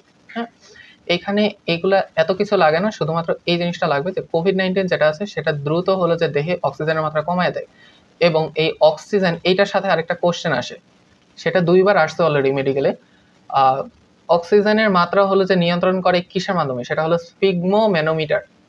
তো ওই জিনিসটা হলো তখন বাসা বাড়িতে কিনে ফেলছিল অনেকে, যে যাতে করে অক্সিজেনের মাত্রা হলো যে বুঝে যে অক্সিজেনের মাত্রা কি নর্মাল থেকে কমে যাইতেছে নাকি নর্মালি আছে। যদি বেশি কমে যায় সেটার ক্ষেত্রে হলো যে হাসপাতালে যেত। তো এর যে লক্ষণগুলো ছিল, লক্ষণের মধ্যে কি কি ছিল? যে প্রথমে জ্বর হয়, তারপর হলো যে শুকনো কাশি, তারপর হলো শ্বাসকষ্ট হবে, তারপর আস্তে গলা ব্যথা, মাথা ব্যথা, দুর্বল বোধ, এগুলো হলো যে আস্তে আস্তে হয়ে তারপর নিউমোনিয়ার মতো জটিলতা সৃষ্টি করে। আর এটার প্রতিকার ছিল হলো যে এটা আইসোলেশনে রাখতে হতো, তারপর এটা প্রতিষেধক হিসেবে ভ্যাকসিন হিসেবে দেওয়া হতো। শুনলাম ভ্যাকসিন যারা দিয়েছে তাদের নাকি অ্যালার্জি রিলেটেড কিছু রোগ হইতে পারে, এটা আমি শুনছি। তো এখানে বিভিন্ন প্রতিরোধ ব্যবস্থা লিখে দিছে, এগুলা জীবনেও আসবে না। তো আমরা এটা পুরোটা হলো যে স্কিপ করে দেবো, ঠিক আছে। তোমরা এটা একবার চাইলে রিডিং দিও, বাট এটা আসবেই না। হ্যাঁ, এগুলা কখনোই আসবে না। তারপর আমরা এইটা পড়বো যে নোভেল করোনা ভাইরাস হলো যে আক্রান্ত অঙ্গ কোনটা? সেটা হলো মেইনলি টার্গেট থাকে কোনটা? শ্বসনতন্ত্র। শ্বসনতন্ত্রের মধ্যে সেটা আক্রমণ করে হলো যে নিউমোনিয়া করে। আর সেখানে হলো যে ফুসফুসের ধমনীতে রক্ত জমাট বাঁধিয়ে ফেলে, যখন হলো যে যখন ফুসফুসের ধমনীতে রক্ত জমাট বাঁধায় তখন হলো সে শ্বাস নিতে পারে না, যার কারণে সে হলো যে মারা যায়। তারপর চিকিৎসার মধ্যে বিভিন্ন ধরনের ভ্যাকসিন দিয়েছে, যেমন হলো যে জাপানি ওষুধ অ্যাভিগান, আমেরিকার রেমডেসিভির, কিউবার ইন্টারফেরন, আলফা 2b, ফেভিপিরাভির, এগুলা পড়তে পারো, এগুলো এত ইম্পর্টেন্ট না। মেইন যেই ইম্পর্টেন্ট কথা আছে সেটা হলো যে করোনা ভাইরাসের জন্য কি থেরাপি দেওয়া হতো, সেটা হলো প্লাজমা থেরাপি। এই জিনিসটা খুবই গুরুত্বপূর্ণ, এটা দিয়েছেও অনেক, ঠিক আছে। সো প্লাজমা থেরাপি হলো যে করোনা ভাইরাসের জন্য দেওয়া হয়েছে। এই যে প্লাজমা এই যে করোনা ভাইরাসটা আছে সেটা হলো যে একটা পরীক্ষার মাধ্যমে করা হয়, সেটা হলো আরটিপিসিআর পরীক্ষা। তো আরটিপিসিআর পরীক্ষার মাধ্যমে এই জিনিসটা হলো যে নির্ণয় করা হতো করোনা ভাইরাস কি তার আছে নাকি নেই। যখন পজিটিভ হয় তার মানে সে হলো করোনা ভাইরাস আক্রান্ত, যখন নেগেটিভ হবে তখন হলো যে তার মধ্যে করোনা ভাইরাস নেই। এই WHO এই জিনিসটাকে প্যান্ডেমিক হিসেবে ঘোষণা করছে 11 মার্চ 2020 তারিখে। আর হলো যে 2019-এর প্রথম হলো যে উহানে এটা পাওয়া গেছে চীনের, এবং তারপর আস্তে আস্তে এটা করতে করতে বাংলাদেশে হলো যে এটা 8 মার্চ 2020-এ প্রথম 3 জন রোগী শনাক্ত হয়, এবং যতদূর মনে পড়ে 15 মার্চ 2020 সালে এটা বাংলাদেশে হলো যে শিক্ষা প্রতিষ্ঠানগুলো বন্ধ করে দেয় আস্তে আস্তে। তারপর আসে human herpes virus. Human herpes virus এই জিনিসটা হলো যে একটা ডিএনএ ভাইরাস, এবং এর দ্বারা হলো ক্যাপসি সার্কোমা রোগটা হয়। হ্যাঁ, এরপর আসে ভাইরাসের উপকারিতা। অনেক উপকারিতা বললাম, এখন আসে উপকারিতা। ভাইরাসের উপকারিতা আসলে অনেক মানে ইন্টারেস্টিং একটা জিনিস, কারণ ভাইরাস অলওয়েজ আমরা একটা ভিলেন হিসেবে চিন্তা করি, বাট ভাইরাস হলো যে উপকারিতাও করে। তো ভাইরাস উপকার কি আছে তার মধ্যে প্রতিষেধক টিকা হিসেবে ব্যবহার করা হয়, জন্ডিস রোগের টিকা হিসেবে ব্যবহার করা হয়, ওষুধ তৈরিতে ব্যাকটেরিয়াফাজ ভাইরাস ব্যবহার করা হয়, জেনেটিক কৌশলে বাহক হিসেবে এটা ব্যবহার করা হয়, ক্ষতিকারক ব্যাকটেরিয়া নিয়ন্ত্রণে ভাইরাস ব্যবহার করা হয়, ঠিক আছে। কীট পতঙ্গ দমনে ভাইরাস ব্যবহার করা হয়, যেমন এনপিভিকে কীট পতঙ্গ নাশক হিসেবে ব্যবহার করা হয়। এই জিনিসটা আলাদাভাবে একটু জোর দিয়ে পড়বা, এনপিভিকে কীট পতঙ্গ নাশক হিসেবে ব্যবহার করা হয়। তারপর ফাস্ট ভাইরাস ব্যাকটেরিয়াকে ধ্বংস করে, এটা হলো যে মানুষকে রক্ষা করে। আর হলো যে এখানে কথাটা যে টিউলিপ ফুলের মধ্যে যেই লম্বা লম্বা সাদা সাদা দাগ দেখা যায়, এটা হলো যে মেইনলি ভাইরাসের আক্রমণের জন্য হয়, আর তখন হলো এটা দেখতে সুন্দর হয়ে যায়, ঠিক আছে। ওই জিনিসটাকে বলা হয় কি ব্রোকেন টিউলিপ। তো ব্রোকেন টিউলিপ হয় কিসের জন্য? ভাইরাসের আক্রমণের জন্য। তারপর হলো অস্ট্রেলিয়ার খরগোশের পরিমাণ হলো যে বেড়ে যাওয়ার কারণে ফসলের চরম ক্ষতি হইতেছিল, যার কারণে তারা হলো মিক্সো ভাইরাস, এই ভাইরাসের মাধ্যমে হলো তারা ওই খরগোশকে হলো যে নিধন করে এটা কমাইছে, ঠিক আছে। তো খরগোশ নিধন করছে কিসের মাধ্যমে? সেটা হলো মিক্সো ভাইরাসের মাধ্যমে। তারপর আসে ভাইরাস রোগ নিয়ন্ত্রণ দুইভাবে করা যায়, একটা হলো যে টিকা প্রদানের মাধ্যমে বা আমাদের ভ্যাকসিনেশন, আরেকটা হলো অ্যান্টিভাইরাল ঔষধ দিয়ে, ঠিক আছে, যা দিয়ে হলো যে রোগের অগ্রযাত্রা রোধ করা যায়। এটার মধ্যে কি আছে? এটার মধ্যে আছে হলো যে ইন্টারফেরন কি একটা অ্যান্টিভাইরাস ড্রাগ। তো ইন্টারফেরন হলো কি করতে পারে? ভাইরাসকে নিষ্ক্রিয় করে দিতে পারে। তারপর আসে হলো এখানে এই চারটা খুবই খুবই খুবই গুরুত্বপূর্ণ। এই দুটা চার্ট খুবই ভালো মনে রাখবা। একটা হলো যে উদ্ভিদ ভাইরাসের নাম দেওয়া আছে, এখানে দেখো, এটা মুখস্থ করার দরকার নেই, এটা দেখলেই বুঝবা। টিএমভি বা টোবাকো মোজাইক ভাইরাস, এটা কি তামাক, তার মানে উদ্ভিদ দেহে। বিন মানে শিম। বুশি ট্যান্ট, এটা হলো যে দুইটা ট দিয়ে পড়তে পারবা, যে বুশি ট্যান্ট দুইটা ট আছে, টমেটোতেও দুইটা ট আছে, ঠিক আছে। টুংরো ভাইরাস, এটা আমরা একসাথেই পড়ি, এটা আর কি, যে ধানের টুংরো ভাইরাস। হ্যাঁ, ধানের টুংরো ভাইরাসে হলো কি হয়, উদ্ভিদ দেহে রোগ সৃষ্টি করতে পারে। তারপর হলো বাঞ্চি মূলত বানানা থেকে আসছে। তো বানানা মানে কি? কলা, তার মানে বাঞ্চি এটা বানানা থেকে আসছে। আর পটেটো মানে তো আমরা সবাই জানি এটা গোলালু। প্রাণী দেহে রোগ সৃষ্টিকারী ভাইরাস, এই জিনিসটা আমরা একটা শর্টকাট দিয়ে পড়তে পারি, সেটা হলো যে এটা, হায় হায় দেশে বসন্ত মাস এলো, ভাইকে ইনফ্লুয়েঞ্জা ও ডেঙ্গু জ্বরে পেল। এখানে এই জিনিসগুলো একটু লিখে নিও তোমরা, যে হাই দিয়ে হলো হাম, আরেকটা হাইতে হলো হারপিস, দেশ দিয়ে তেমন কিছু নেই। বসন্ত দিয়ে হলো যে বসন্ত রোগ, মাস দিয়ে হলো মামস রোগ, এলো দিয়ে হলো এইডস, আর ভাই দিয়ে হলো ভাইরাল ইনফ্লুয়েঞ্জা, এবং তারপর হলো যে আমাদের ডেঙ্গু, জ্বরে হলো যে জলাতঙ্ক, আর পেলোতে হলো পোলিও, ঠিক আছে। এই জিনিসগুলো একটু মনে রাখতে হবে আমাদের, যে হাম, হারপিস, বসন্ত, mumps, AIDS, viral influenza, dengue, জলাতঙ্ক আর পোলিও। তারপর আলাদাভাবে এই জিনিসটা মনে রাখতে হবে যে জ্বরে বিভোর হলো রুবি। এটা হলো কি? এটা হলো যে ভাইরাসের নাম, এবং এর দ্বারা যে সৃষ্ট রোগটা আছে সেটা।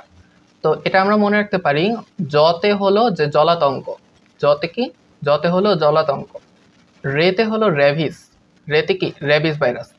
তার মানে জতে হলো জলাতঙ্ক, রেতে হলো রেবিস ভাইরাস। জলাতঙ্ক হয় কিসের মাধ্যমে? রেবিস ভাইরাস দিয়ে। তারপর হলো যে বিতে হলো বসন্ত, মানে দুইটা বসন্ত আছে, একটা হলো গুটি বসন্ত, একটা হলো জল বসন্ত। হয় কিসের মাধ্যমে? ভ্যারিওলা ভাইরাস দিয়ে। একটা হলো ভ্যারিওলা ভাইরাস, একটা হলো ভ্যারিসেলা ভাইরাস। তার মানে বিতে হলো যে বসন্ত, আর ভতে হলো ভ্যারিওলা বা ভ্যারিসেলা। ঠিক আছে। তারপর হলো যে হলো জিনিস দিয়ে আমরা পড়তে পারি হাম, হলো দিয়ে হাম। এবং রুবিতে হলো যে রুবিওলা ভাইরাস। ঠিক আছে। রুবিতে কি? রুবিওলা ভাইরাস। এখানে এক্সট্রা এই জিনিসটা তো পড়বাই, সাথে হলো যে এখানে তোমরা এই জিনিসটা একটু মনে রেখো, এটা কিন্তু খুবই গুরুত্বপূর্ণ কথা এবং এটা আসে পরীক্ষায় প্রচুর, যে প্যাপিলোমা ভাইরাস যেটা আছে সেটা হলো যে অ্যানোজেনিটাল ক্যান্সার হলো তৈরি করে। ঠিক আছে। মোটামুটি এই জিনিসগুলো পড়লেই আমাদের এনাফ। তারপর আসে ভাইরাসজনিত রোগ। এখানে হলো যে ভাইরাল হেপাটাইটিস এর কথা বলেছে, যেটা হলো লিভার প্রদাহকে কি বলে? হেপাটাইটিস বলে। এবং এটা হলো যে যখন লিভারে আক্রান্ত হয় সেটাই হলো যে জন্ডিস করে। ঠিক আছে। এই জিনিসটা মনে রেখো, সামনে হলো যে এটা অনেক কাজে পড়বে, যে লিভার কে যখন আক্রমণ করে তখনই হলো সেটা জন্ডিস হিসেবে হলো যে ধরা খায়। আর হেপাটাইটিস রোগের মেইন কারণটা কি? সেটা হলো হেপাটাইটিস বি ভাইরাস। এবং হেপাটাইটিস অনেকগুলো আছে, ABCDE, 5টা মধ্যে আছে। এর মধ্যে হেপাটাইটিস সি ভাইরাস যেটা আছে সেটা হলো তুষের আগুন বা নীরব ঘাতক। আর সবচেয়ে বেশি পাওয়া যায় কোনটা? সেটা হলো হেপাটাইটিস বি। তার মানে বিতে হলো বেশি এবং সিতে হলো সিরিয়াস। সিরিয়াস মানে কি? মানে তুষের আগুন বা নীরব ঘাতকেরা। হ্যাঁ। এবং হেপাটাইটিস সি ভাইরাসের জন্য হলো যে বেশি মানুষ মারা যায়, আর হেপাটাইটিস বি ভাইরাসটা হলো যে বেশি হয়। ঠিক আছে, বেশি পাওয়া যায় এটা। তারপর এই যে ছকটা আছে, এই ছকটা হলো যে আমাদের একটু মনে রাখতে হবে। এখানে হলো হেপাটাইটিস 5টা মোড দেয়া আছে ভাইরাসের নাম। হেপাটাইটিস এ ভাইরাসটা হলো যে গ্রুপ এন্টেরোভাইরাস। হেপাটাইটিস বি ভাইরাসটা হলো ডিএনএ ভাইরাস। এই জিনিসটা ভালো করে দেখো, এখানে ডিএনএ ভাইরাস দেওয়া আছে, তার মানে এখানে ডিএনএ থাকবে। হেপাটাইটিস সি ভাইরাস যেটা আছে সেটা হলো যে ফ্ল্যাভি ভাইরাস। হ্যাঁ, এই প্রশ্নটা এটা কিন্তু আলাদাভাবে প্রশ্নে আসে যে এটা কোন ভাইরাসটা শুধুমাত্র হলো যে ডিএনএ এর মধ্যে পাওয়া যায়, কোন ভাইরাসে শুধুমাত্র ডিএনএ পাওয়া যায়, সেটা হলো hepatitis D virus, B virus. দেখো এখানে সবকটা আরএনএ ভাইরাস, শুধুমাত্র এই একটা জিনিস আছে ডিএনএ ভাইরাস। ঠিক আছে। ফ্ল্যাভি ভাইরাস কোনটা? সেটা হলো এইচসিভি। অসম্পূর্ণ ভাইরাস কোনটা? সেটা হলো এইচডিভি। আর ক্যালিসি ভাইরাস কোনটা? সেটা হলো এইচইভি। এই পুরোটা নাম হলো যে ভালো করে মনে রাখতে হবে। বাকিগুলো লেস ইম্পর্টেন্ট, চাইলে পড়তে পারো, না চাইলেও স্কিপ করতে পারো, সমস্যা নেই। তারপর হলো যে হেপাটাইটিস যেটা আছে সেটা হলো যে মূলত কি হয়, যে রক্তের মাধ্যমে এই রোগটা হলো যে দেহে প্রবেশ করে, আর তখন হলো যে লিভারে এটা আক্রমণ করে। এবং প্রথম দিকে কোনো লক্ষণ প্রকাশ পায় না, যখন এর সুপ্তিকালটা হলো যে পার হয়ে যায়, মানে 45 থেকে 180 দিন পরে সেটা হলো, বা 45 থেকে 180 দিনের মধ্যে সে হলো আস্তে আস্তে তার হলো যে লক্ষণগুলো প্রকাশ পায়। কি কি আছে? জ্বর, মাথা ব্যথা, পেট ব্যথা, এগুলো হলো যে সে প্রকাশ পায় আর কি তার মধ্যে। এবং তখন হলো যে প্রস্রাব হলুদ হয়, চোখে সাদা অংশ, এবং অন্যান্য যা আছে তখন হলো হলুদ বর্ণ দেখায়, মানে তার বিলিরুবিন যেটা আছে, বিলিরুবিনটা হলো যে বেড়ে যায়। ঠিক আছে। বিলিরুবিনের বর্ণ কেমন? হলুদ। তো এটা যখন বেড়ে যাবে তখন হলো যে পুরো দেহ হলুদ হলুদ টাইপ হয়ে যাবে, এবং ওই জিনিসটাকে আমরা বলি কি? জন্ডিস। তারপর হলো যে এখানে হেপাটাইটিস বি নির্ণয়ের জন্য রক্তের HB surface antigen, HB surface antigen পরীক্ষা করতে হয়। হেপাটাইটিস বি নির্ণয়ের জন্য HBsAg, এটা হলো যে নির্ণয় পরীক্ষা করতে হয়। তারপর হলো যে নিয়ন্ত্রণ বা প্রতিকার, অভিজ্ঞ চিকিৎসকের পরামর্শ নিতে হবে। ঠিক আছে। এর মূল যে চিকিৎসা আছে সেটা কি, যে 10 থেকে 12 দিন বিশ্রামে থাকতে হবে। এছাড়া বিভিন্ন ধরনের হলো যে পাতা, ভুঁই আমলার পাতা, এগুলা খেয়েও হলো যে ঠিক হওয়া যায়। আবার হলো যে অ্যামোক্সিসিলিন, মেট্রো মেট্রোনিডাল মেট্রোনিডাজোল এবং ভিটামিন সি, এই ওষুধগুলো হলো যে খাওয়া যেতে পারে। এই যে জন্ডিস আছে, জন্ডিসের একমাত্র হলো যে প্রতিরোধের উপায় হলো কি? পেন্টাভ্যালেন্ট ভ্যাকসিন গ্রহণ করা। পেন্টাভ্যালেন্ট ভ্যাকসিন গ্রহণ করলে এটা কি হয়, হেপাটাইটিস বি আক্রমণ করতে পারে না তখন। ঠিক আছে। তো হেপাটাইটিস বি এর পেন্টাভ্যালেন্ট ভ্যাকসিন ডোজ কয়টা? 4টা। মোট কয়টা? 4টা। এই জিনিসটা একটু মনে রাখবো, যার মধ্যে প্রথম 3টা হলো যে 1 মাস পর পর দিতে হবে, এবং লাস্টে যে ডোজটা আছে সেটা হলো 1 বছর পর দিতে হবে। আর সব শেষে হলো যে 5 বছর পর বুস্টার ডোজ হলো যে দিতে হবে। তারপর আমরা পড়বো হলো যে ডেঙ্গু জ্বর। এই যে ডেঙ্গু আছে সেটা একটা ভাইরাস ঘটিত রোগ, এবং এই ভাইরাসের জীবাণুর যেই নামটা আছে সেটা হলো ফ্ল্যাভি ভাইরাস বা ডেঙ্গি ভাইরাস। ফ্ল্যাভি ভাইরাসের মাধ্যমে হলো যে ডেঙ্গু জ্বর হয়। এটা একটা আরএনএ ভাইরাস, এবং এর যে বাহক আছে সেটা হলো যে অ্যাডিস অ্যাজিপ্টি, অ্যাডিস অ্যালবোপিক্টাস।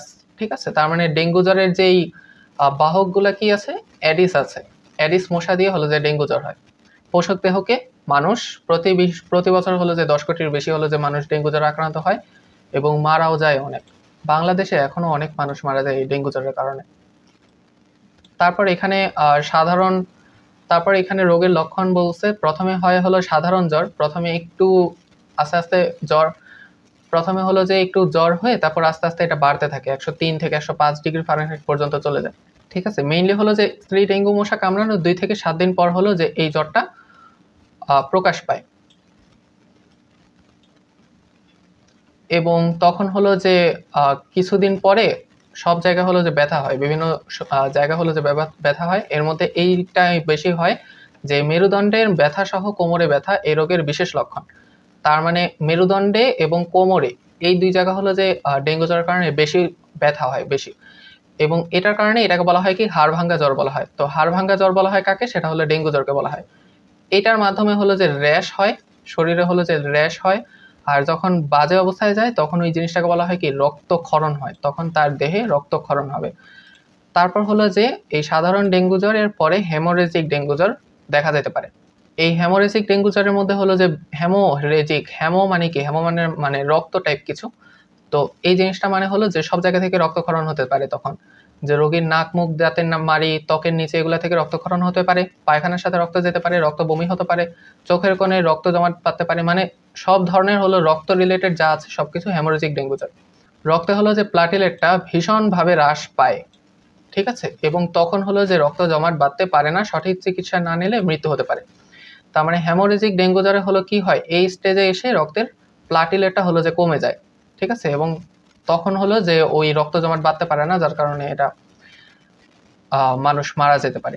তারপর ডেঙ্গু শক সিনড্রোম, এটা হলো যে এইটার পরে হয়।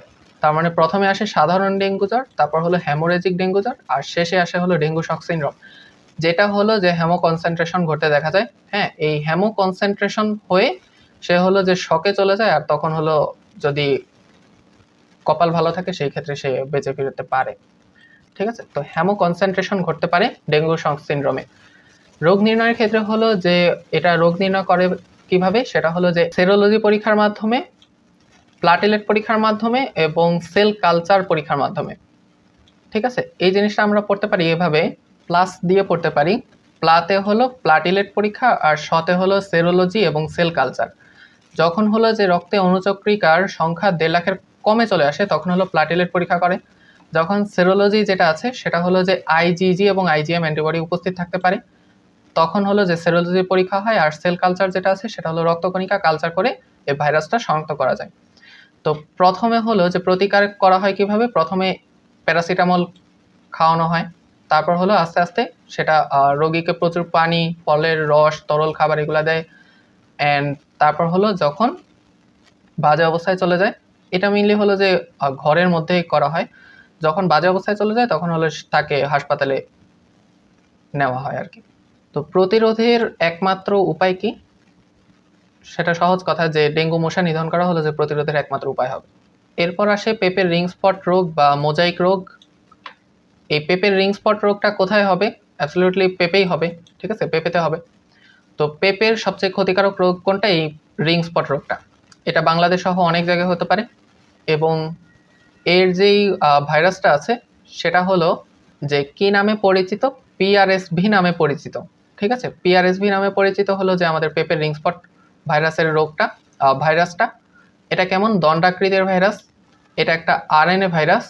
আর হলো যে এখানে 2 ধরনের পিআরএসভি এর 2টি প্রকরণের মধ্যে হলো যে পিআরএসভি পি দিয়ে পেপের রিং স্পট রোগ করা হয়। তার মানে এই পিতে পিআরএসভি পিতে হলো পেপে, তার মানে এই পি দিয়ে হলো কি বুঝাইছে, এটা দিয়ে পেপে বুঝাইছে। ঠিক আছে, পিআরএসভি পি দিয়ে হলো পেপে রিং স্পট রোগ হতে পারে।